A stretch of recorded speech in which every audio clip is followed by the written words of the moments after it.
যুবসাথী প্রকল্পে প্রতি মাসে পান আপনি 18,000 টাকা। নারী এবং পুরুষ উভয়ই কিন্তু এখানে আবেদন করতে পারবে।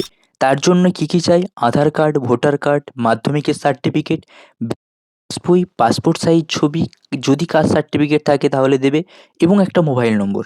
শুধু এই ডকুমেন্টগুলো থাকলেই কিন্তু এখানে আপনি 18,000 টাকা করে পেয়ে যাবেন প্রতি মাসে। কারা এখানে টাকা পাবেন এবং কারা পাবেন না? 21 থেকে 40 বছর বয়সের মধ্যে হতে হবে আপনাকে।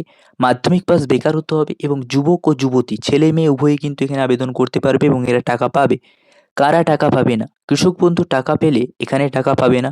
রাজ্য সরকারের অন্য কোনো ভাতা বা প্রকল্পে আবেদন করলে বা সে সুবিধা পেলে তাহলে এখানে সেই প্রকল্পের টাকা পাবে না। কোনো বেকার ছাত্রছাত্রী যে কোনো স্কলারশিপ পেলে এই সুবিধা কিন্তু প্রতি মাসে 1500 টাকা করে পেয়ে যাবে। 1 এপ্রিল 2026 থেকে টাকা দেওয়া শুরু হবে।